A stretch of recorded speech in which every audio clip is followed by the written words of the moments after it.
And we're good this time. Take 3. All right. So my topic today, what is software-defined storage?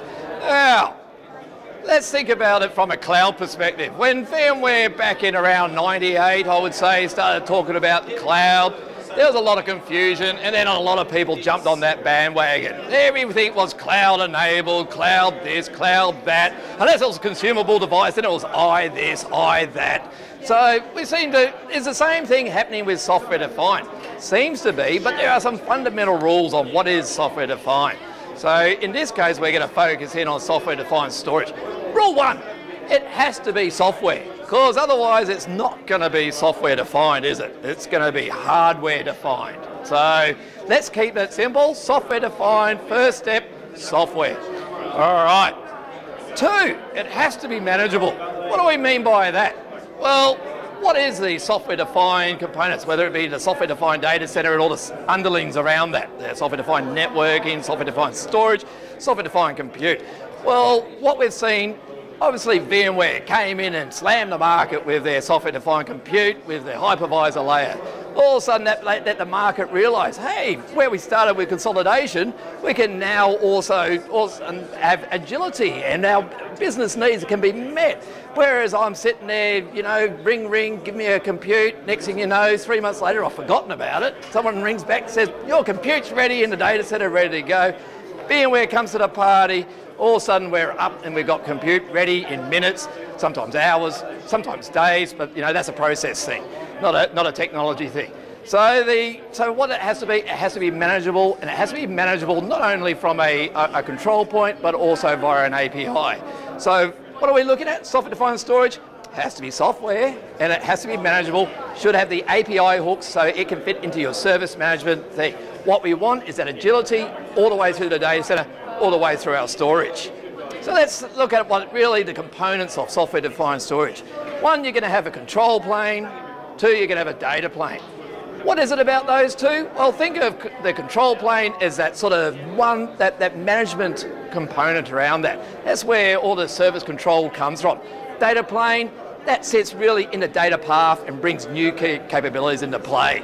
Let me go a little bit further around that. Think of the control plane as a control freak of your software-defined story. That's the one that brings all the management and controls. It does that in a number of ways, and there are a number of flavors out there. If I think about it from a vSAN perspective, for instance, vSAN would utilize the virtual center. The web client is the control plane for its software-defined storage. Whereas think about it from alternate options out there, and I won't mention it even though I work for EMC. But other things out there is you've got to get that sort of virtual center approach to storage assets from a control plane. So it may be that it consolidates a bunch of storage assets, presents them out in a more logical way that they then can be consumed thanks to the automation that obviously is also incorporated into the software-defined play. So we've got that sort of abstracted view and centralized and software methodology for controlling our storage assets. That's really what the control plane is about. Rule 3, it should also be open. Again, it's software. What's the point of having something software defined and software enabled and then saying, but it can only run on this particular piece of tin? That's not really what software defined is about. So it needs to be open, needs to be able to utilize those assets that you have around within the organization. No use going in and say, well, you're going to buy this piece of software and that's your software defined, and now you've got to buy this specific piece of hardware to get it in. Because then we're back to how we were before we were software defined. So nice and open, accessible and utilised. Obviously you may have standards that you need to comply to, but they shouldn't be rigid down to branding, etc. And it should really improve your storage. What's the use of doing something if it's not going to actually improve what you're doing today? It's sort of, I don't want another layer of abstraction or another layer introduced without a sort of quantifiable benefit around that. So it really does need to up what you have in within your data center at the moment. And again, think about that from the agility perspective. There's stats now come out that the cloud, the primary business driver now for going into the cloud, 73% now are citing agility as the reason for utilising the cloud. So you think of that, go back to where we were. We started the world with virtualization. It's all about consolidation. Then all of a sudden it made us realise all the agility that comes with it. Cloud has done the same thing. First reason people went into the cloud is because they're dragging the heels with the on-premise and own private resources. All of a sudden that goes on. People can do the agility on there. Also they can do the agility within their cloud. So let's talk again about improves your storage. We talked about the control plane. That's that virtual center style approach to controlling your storage resources. That's a management point around those storage assets. Thinking about the data plane is in the actual data path. So that allows you at a software layer to start enabling capabilities that maybe your existing storage assets can't do. And the great cool thing about that, you think about it, you have an array, your array maybe it's a file or a block service, maybe it does NFS and fiber channel and iSCSI and all those other little bits, but we're now emerging into a new world, a new big data world.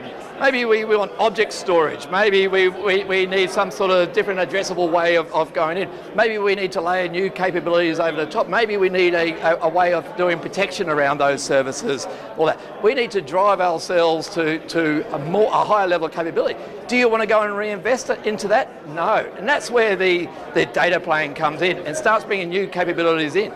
In a vSAN perspective, it can take those commodity disks that you have in your various compute, pull those together and present them back out as a shared resource into your vSphere environment. Other ones there, and what we call those elastic converged storage capabilities are out there. You've also got the monolithic approaches, the ones where there's virtual appliances that will provide capabilities out.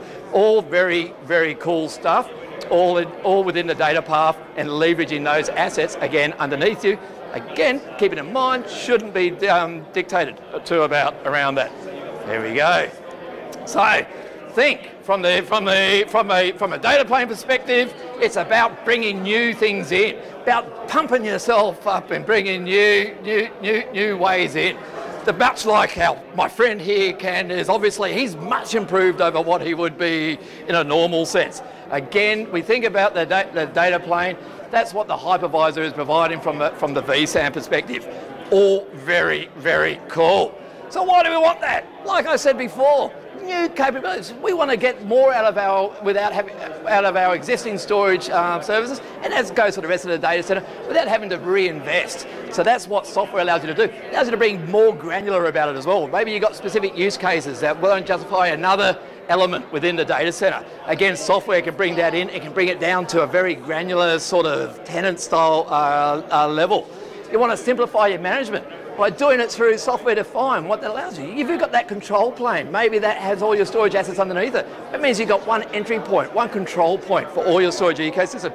Instead of going from storage array from blah and storage array from blah, and each one's completely separate style of control and management, you can consolidate that, let that software control plane look after that. And of course, it's cool.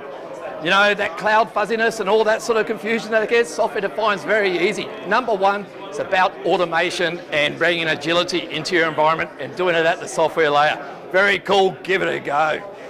So, the big killer question. Does this spell the death of the dedicated storage array out there? Will we now move into a more software defined and just commodity disk will just get thrown together and all the smarts will go into software? In a lot of cases, yes, but that's not every customer's requirement. Customers out there need a level of assurance, a level of predictability. So software defined is great for a lot of those cases, but there will be others that will still go for the appliance-based approach to storage services. Gives them that full one point of support across it, as well as a level of predictability and serviceability across that. So software defined is here and raises the ante and brings in new capabilities, but at the same time, it will complement the existing storage arrays within that. Cool. So what is software defined? That is what it's about. Software defined storage. Be there, agility, automation, central point of control, new capabilities over existing assets. Oh well, I hope I've cleared that up. Thank you.